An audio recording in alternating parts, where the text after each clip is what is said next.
प्रणाम राधे माँ।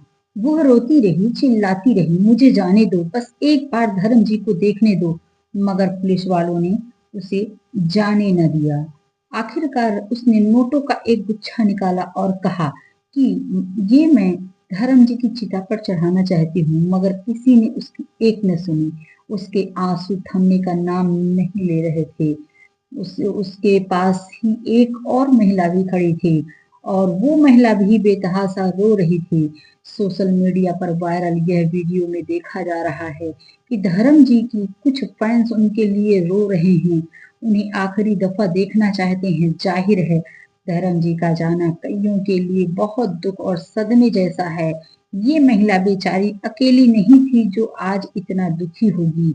जाने कितने ही फैंस होंगे जो धर्म जी के जिन चले जाने पर आज उनका बहुत दुख हुआ होगा, उन्हें बहुत कष्ट हुआ होगा। जिस शमशान घाट पर धर्म जी का अंतिम संस्कार हुआ है वहां बहुत बड़ी तादाद में फैंस जमा थे। तभी सभी के आंखों में आंसू थे। वहीं कुछ फैंस नाराज भी थे। उनका कहना था कि परिवार उनका अंतिम संस्कार करने में जितनी जल्दबाजी दिखा रहा है उसे देखकर ऐसा लगता है कि जैसे ये लोग उनके जाने का इंतजार कर रहे थे। जाहिर है फैंस की भावनाएं जुड़ी होती हैं धर्म जी से। सब यही सोच रहे थे होंगे कि जैसे पहले भी कई बड़े सितारे की अंतिम यात्रा निकाली गई थी ताकि उनके फैंस उन्हें आखिरी बार देख सकें, ऐसे ही धर्म जी के फैंस को भी उन्हें देखने का मौका दिया जाएगा। लेकिन ऐसा कुछ नहीं हुआ। देओल परिवार ने बहुत ही खामोशी से धर्म जी का अंतिम संस्कार कर दिया। धर्म जी अब जा चुके हैं लेकिन उनकी यादें हमेशा रहेंगी। उनके चाहने वालों के दिलों में उनकी यादें बरकरार रहेंगी। ऐसा कहा जाता है कि धर्म जी एक ऐसे अभिनेता थे कि जो है लोगों के दिल में राज करते थे। उनकी फिल्में हमेशा लोगों के दिल को दुखाती रहेंगी, तड़पाती रहेंगी। धर्म जी भारतीय सिनेमा के महान अभिनेता। अपने अभिनय से उन्होंने व्यक्तिगत जीवन में ही नहीं करोड़ों दिलों पर राज किया है। धर्मेंद्र जी के का निधन का समाचार सुनकर लोग अत्यंत दुखद हैं। उनका सादगी भरा स्वभाव, जिंदा दिल मुस्कान और फिल्मों में निभाए किरदार, अमर किरदार सदैव याद किए जाएंगे। भगवान उनकी आत्मा को शांति दे। जैसा कि धर्मेंद्र जी की दो पत्नियां थी, एक प्रकाश कौर थी और दूसरी उनकी पत्नी हेमा मालिनी थी। दोनों पत्नियां साथ रहती थीं। दोनों पत्नियां थी उनकी पर साथ नहीं रहती थी। दोनों अलग अलग रहती थी पर दोनों के दिलों में उनके लिए जो धर्मेंद्र के लिए सम्मान था वो किसी के दिल में कम नहीं पड़ा। दोनों पत्नियां अपनी अपनी जगह पर उनको वही इज्जत देती थी जो देना चाहिए।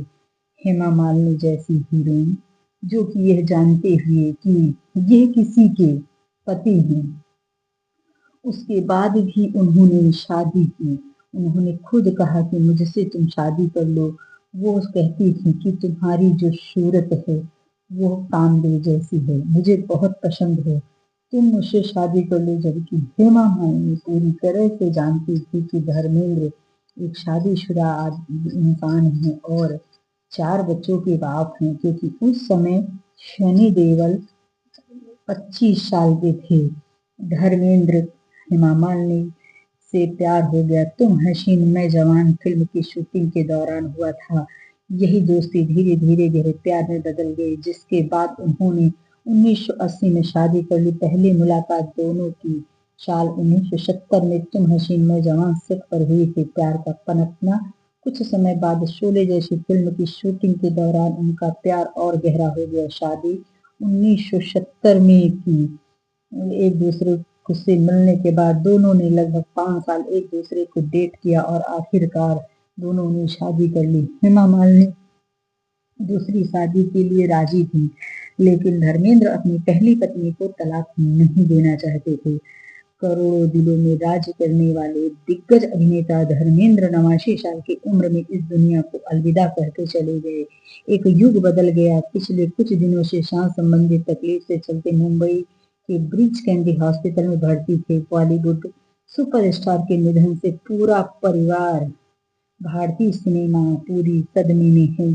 एक दौर खत्म, एक युग खत्म। जिसने स्क्रीन पर मर्दानगी को मतलब दिया वो आज खामोशी से चला गया। शोले से लेकर दिलों तक ही मैन सिर्फ एक स्टार ही नहीं, एक एहसास था। आज फिल्म नहीं, जिंदगी का आखिरी सीन कट हो गया।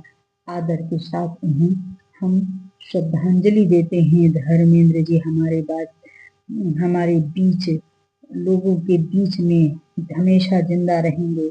और एक कुछ कहानियां ऐसी गहरी होती हैं जिनके लिए जिंदगी कम पड़ जाती है। धर्मेंद्र जी की जिंदगी भी एक ही कहानी थी।